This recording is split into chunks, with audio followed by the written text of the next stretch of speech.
Hi there, this is a second response I'm doing today, and it's for SublimMedia, Jonas. He's asked 3 questions, and I have to show 3 records for each question, and I am breaking with the rule on the last one. I'm going to pick 4. But 3 records that you would give to a child that represent you. I'm not going to give records to children, not now. But I'm going to play them to them, and hopefully they will enjoy them. I picked 3 records that are filled with, just amazing little sounds and weird stuff that kids might like. I think kids like it when a song is playing and suddenly there's this crazy sound in there. Not a scary sound, but a crazy sound, and they probably like it. So I'm gonna pick. I've picked the following. First up, Jean-Jacques Perret, or Paris. I think it's Perret. Moog Indigo. For the non-children on in the vinyl community, it's got a song called EVA, which is a classic. But it is filled with just crazy Moog pop that is probably among the greatest ever made. This guy is a genius with the Moog, as is Gershon Kingsley, who created the Popcorn track. You know, these 2 guys, they're the most amazing in this genre, and kids will love it because it's fun music. It's playful. It's like I said, it's filled with crazy little sounds, but it's fun. This sort of is shows them my interest in electronic music, because I like electronic music. I just don't like it straightforward. I like something to happen in my electronic music. Next is Spike Jones and his City Slickers. This is Spike Jones' Murdering the Classics. It's sort of in the same vein as Jean-Jacques Perret, except that this is older and it's not Moog, and it's just insane, literally insane. This guy was a band leader, and with his band of musicians, he created music that is still original, refreshing, and fun to listen to. Instrumentations used, guns, sirens, whatever they could find their hands on. It's fun. I mean, who doesn't like a song when suddenly, right in the middle, there's a gun being shot, and the music just is fun and jumpy and entertaining. A siren goes off, people sing in weird little voices. I mean, stuff like that happens on his albums.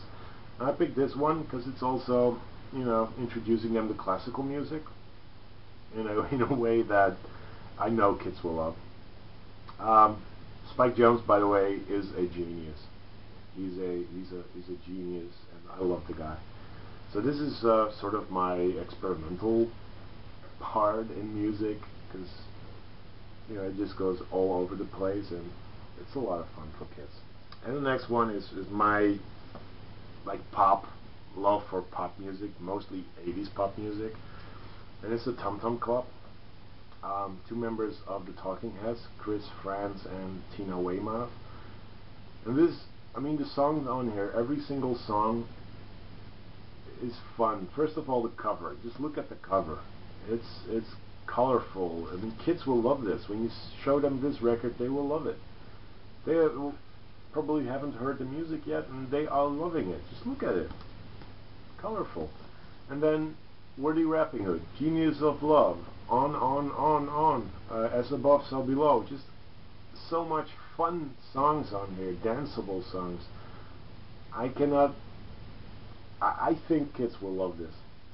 So those are my 3 picks for question number 1. 3 records that represent your parents. Now, this is a really difficult question because my parents weren't and still aren't that into music. My dad He had quite a lot of. He had like this amount of records. That's it. Um, and mostly they were compilations. But picking 3 records, I basically, he gave all the records to me, and I was allowed to sift through them, and the rest I could, give away, sell, or whatever, which I did.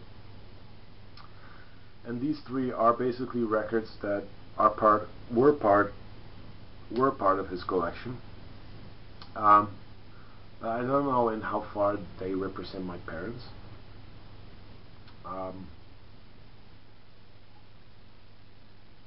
I don't know.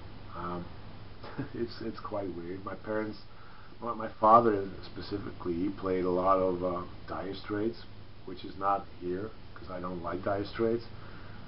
And besides that, early 60s pop, that was his thing. So the first record is this one, Buddy Holly, Reminiscing. That is basically, some of the music he played when I was really young. Later on, he would play, like I said, Dire Straits, and after that, I wouldn't even hear him play music. He's just not that interested in music. Neither is my mother. So this is one record that, when I think of my father, I think of this. This, not really, actually, but it was part of his collection. The Rolling Stones. This is a compilation on Decca.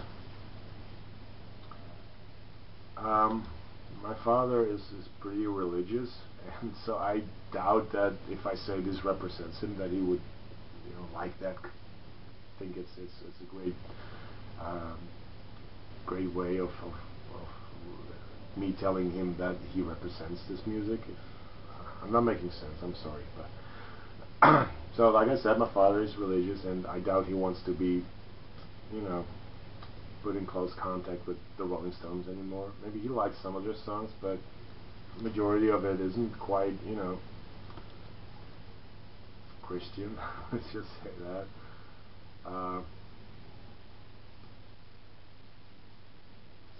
Yeah, so this was part of his collection as well, and I took it.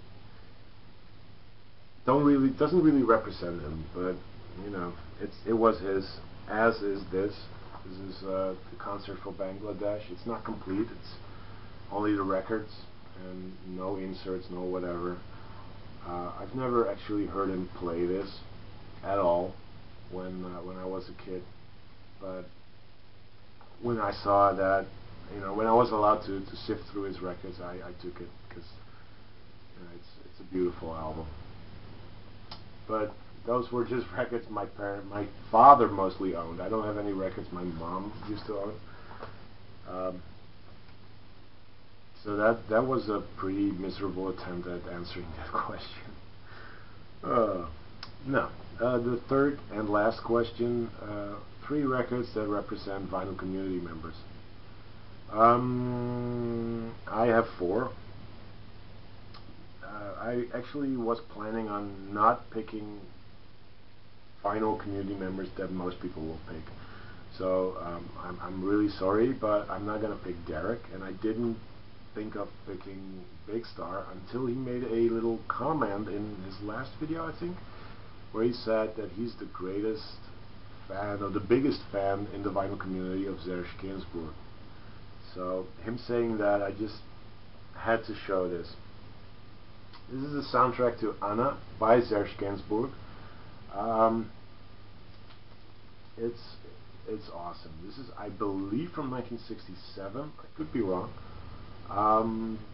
It stars Anna Karina and Jean-Claude Brialy, and also Serge Gainsbourg. And it's a musical made for French television. I was lucky enough to see this film, and it was amazing. I loved it. That was before I actually owned this album, which is kind of a dodgy record, because I don't know, it says it has the Philips label, but I doubt it's an original release. I think it's a bootleg, but never mind. It's a great record. It's best remembered for a song called Roller Girl. I am going to link the video of the movie, which I think is on YouTube, down there. If it's not on YouTube, I'm sorry. But it's mostly remembered for that song. And it's Serge Gainsbourg's like late 60s, more poppy stuff. The things he did with Franz Gall, that kind of sound. And it's such an amazing pop album. And it's Serge Gainsbourg, so it, you know, it represents my French friend in Australia, Fred. So the next three are members that I just wanted to choose because I immediately thought of records for them. First up, Robert Ye. Robert Ye is a high-spirited, you know, fun-loving guy. At least I haven't met him, but he comes across as that, and he's a big fan of K records.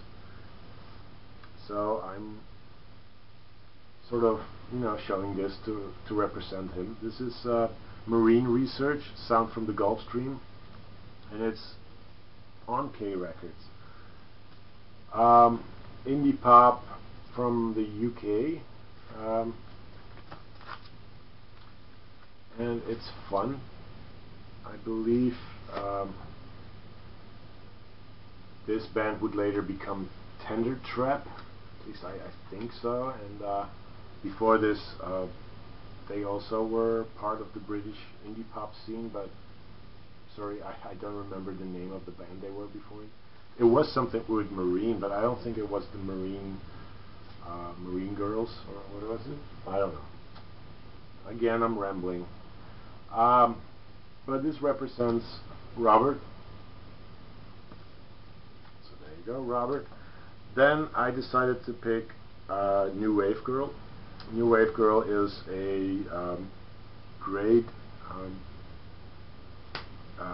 person that just shows amazing new wave and post-punk records, especially 7 inches. I'm really jealous of the 7 inches she finds.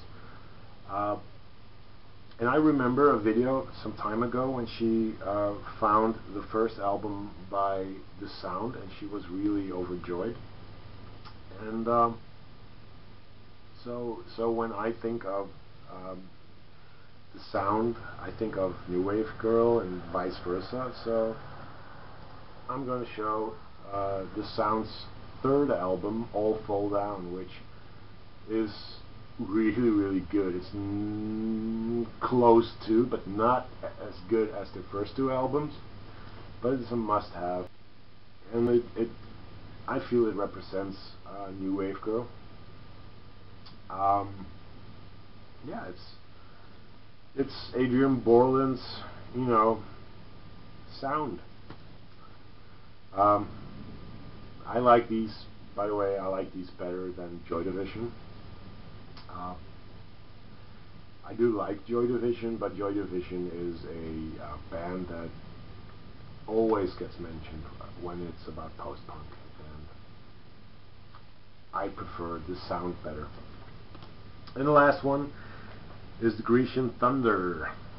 I could have picked any record of Devo that I have, and I have quite some, but I didn't, because there's another record that he keeps showing and keeps talking about that I think represents him as good as the Devo albums, and it's Brainiac, Hissing Prigs in Static Couture.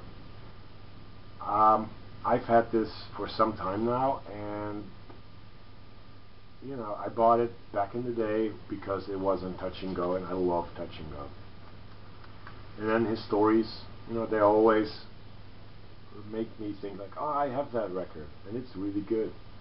So this represents Andreas, Grecian Thunder, and this concludes my threat response. So hope you enjoy it. I'm going to do one more threat response, and that's it. Have a good one. Peace.